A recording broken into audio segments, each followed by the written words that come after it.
Hello everyone, welcome back. Welcome back to my new background with like pillows and stuff. And look, I even got a pillow that has a corny little saying on it. So I actually filmed this video last week and for some reason the file is corrupt. So it's totally unusable at this point, which is super fun. Yay for technology. So I am here filming it again. I was actually considering filming it again anyways, but anyway, so here we are. I don't know if this is going to be one of my regular uploads on Wednesdays. I'm currently doing Wednesdays. I think this may be a little extra one because I just wanted to take a few minutes and talk to y'all about how I have been looking at my channel and looking at what I'm doing and looking at my content and realizing that I'm trying to do too much. And I did something that probably a lot of folks do when they start a YouTube channel or a blog or something like that. And we're so excited and we think we have all this information that is going to benefit so many different people that we're trying to reach everybody. And that is not the most effective way to put your work out there into the world. I have read over and over all these people who put out information about how to start a YouTube channel or a blog, anything like that. So many people have tips and advice and everything, and I should have listened to them because almost every single one will tell you that you need to come up with a lot of them will distill it down to one person. Like, you're talking to one person. Who is that one person? And of course I resisted that. Because apparently I know better. Of course I don't. So I have realized in looking at my content, I don't think any of the content is bad, but I do see that it's all over the place. And I wasn't speaking to the person that I needed to speak to. And the person I need to speak to is a person very much like myself, a woman in her 40s, maybe even into her 50s, who is feeling not lost so much as just the world is changing and she is changing and everything is changing, and so she's in this state of flux and she's trying to figure out how to navigate through this state of flux and still remain true to herself. So I was looking at myself and how I am sort of observing myself almost as if I stand outside myself and look at myself from outside, which sounds really weird, but you kind of have to do that when you're doing something like this. I'm thinking about, what do I need? I want to talk to people who understand what it's like to live in a world that has changed so much from the world that I grew up in and the world that I became an adult in. And also navigate how people are changing in their attitudes towards me and how I'm being treated by other people. I've let my hair go gray and I'm getting wrinkles and my body is changing and my skin is changing and everything is changing, and people aren't dealing with me the same way as when I was younger, which is, I'm sure, the way that it has always been. But it's kind of disconcerting when you're the one who's feeling that. And so I know there are other women out there like me, and let me make this clear. I keep saying women because my point of view, my POV, is that of a cisgender biological female. I'm not saying that men don't deal with this. I'm not saying that transgender people don't deal with these issues. I'm not saying, but I can't speak to their experiences because I obviously am not male. I'm not transgender. I am not, I'm not a member of any other community other than the community that I'm a part of. So that's the perspective that I'm coming from. So I'm not saying that other people from other perspectives don't also deal with this, but I'm going to be saying it in a way that acknowledges where I'm coming from, because I can't speak to anybody else's experience. I can't speak to a person of color's experience because I'm not a person of color.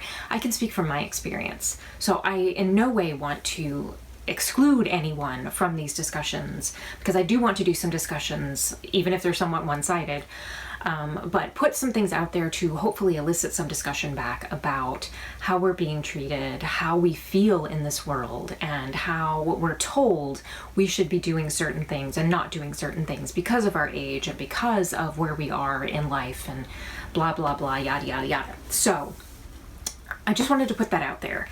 Yes, I'm talking from a female perspective, because that's who I am and that is the perspective that I have because of my own experience. So I'm not saying that men can't, come in and talk, and people from whatever other perspectives, wherever they are in the gender spectrum or age or anything like that. I certainly don't want to shut anyone out as far as age goes either. But, as a woman who's in her late 40s, I am feeling certain things because of how the world is operating in conjunction with me. People are treating me differently. I can feel a little bit of it from going gray. Is it all because of going gray and getting wrinkles and things like that? I don't know for sure, but I can tell you that in talking to other women who are older, people do treat you differently as you get older. And there are these feelings that women who are older should only, we're not allowed to wear wild and crazy makeup anymore. We should only wear neutrals and matte eyeshadows, and we should only do certain things with our hair, and we should color it or we shouldn't color it, and we should be really concerned with our appearance or we shouldn't be concerned with it at all. And there's so many conflicting ideas that we're getting from people outside there in the culture that it becomes overwhelming and confusing, and we just want to shut down. And that's what I want to talk about, because that's where I'm coming from and that's what I'm feeling. I'm seeing how people are dealing with me. I'm seeing how people sort of deal in general with women in my middle-aged age bracket. I am middle-aged. I am not young anymore. I don't know when that happened. Well, yeah, I do know when that happened. It happened when I stopped being a woman in her 30s. I am now in middle age. If I live to when the typical woman lives, I may actually be a little bit past middle-aged. So I am in middle age, and the world is different when you're in middle age, and you're treated differently. And I think we need a space to talk about that, and to talk about some of the issues, and to talk about what's happening with our skin and our faces and our bodies and our culture, and how we're treated by that culture because of where we are. How we are often told how to dress and how to act, and what jobs we should be in, and what we shouldn't be doing, and how we shouldn't be doing things, and so many other things that are being thrown at us from one side or the other, or from everywhere. And it's confusing and overwhelming, and we just want a space where we can talk about where we are and what we see with ourselves and where we want to be and the decisions that we want to make. Not allow other people to make for us, because there are a lot of people who think they should be making these decisions for us, and they shouldn't. Because I am a grown adult woman, and I should be able to make these decisions for myself. I should be able to wear blue eyeshadow all the way up to my brow bone if I feel like it. Wear whatever clothing I have decided is appropriate for me. Choose whatever job I want to do as long as I'm qualified for it. And yeah, so that was kind of a weird little rant, but that's where I see myself going. I'm going to be doing a lot of skincare, because unbeknownst to me, there's a huge need for some knowledge. I mean, I knew people needed knowledge, but I didn't realize how much, and I didn't realize how overwhelming it can be if you have no background in skincare. And I am definitely a lay person, but I do a lot of reading, and I love to do research on it, and I love to soak up the information about it. And so that's something that I'm very passionate about. I'm very passionate about taking care of your skin, and especially as we're moving into this middle age, things are changing. Our skin is not the same as it was in our 20s. In fact, I was just watching Smoky Glow, who is a very young woman here on YouTube. But it's so funny, I was watching one of her videos yesterday, and she is all of 24 years old, but she said, my skin isn't the same as when I was 20. And it's funny, but it's also not funny, because it's true. We change, and things don't work the same. I mean, I don't think you should not do a big old winged eyeliner look, but let me tell you, winged eyeliner just doesn't act the same on 48-year-old eyelids as it did on 20-year-old eyelids. Although I wasn't even doing winged eyeliner on 20-year-old eyelids. But anyways, you know what I'm talking about. Things are different. So I want to talk about that, about how things are different and things are changing, and let's navigate that together, and let's figure that out together so that we can make informed decisions about ourselves and not have other people tell us what to do and how to do it. Okay, hey, this is me from a week after what you just saw. I'm adding a little coda. One, I really need to work on my outro. My outros are always really awkward, or at least they feel really awkward to me. But also I wanted to add a couple things. I watched that footage from a week ago, and that was actually the second time I did that little like, hey, I'm, I guess, rebranding, if you can do that after like 3 months.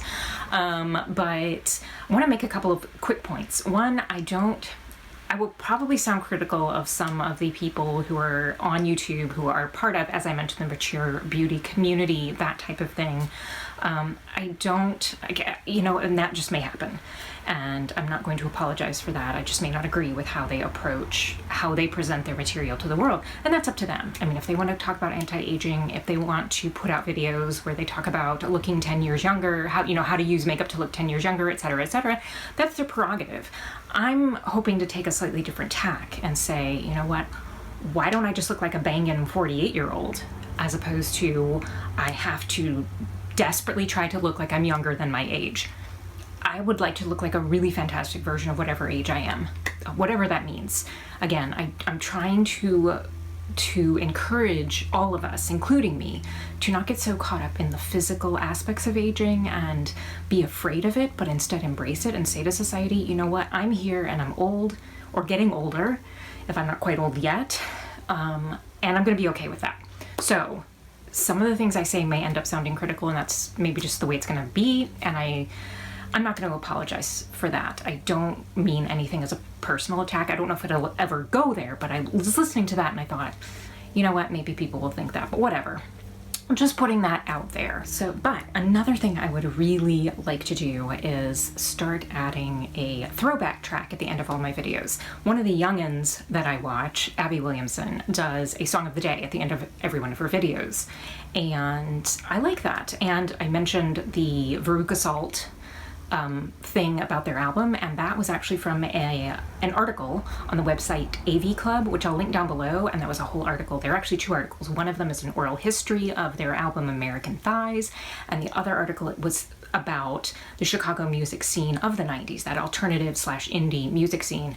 I'll link to both of those. They're really interesting, and nostalgia hit me hard when I read both of those. As I mentioned, I remember when that music was brand new. I remember going through all of that, and Chicago being this epicenter of music like it had never been before. But anywho's, I would like to start doing a throwback track and link to some music that I remember from my youth, whether that be my 20s or even before.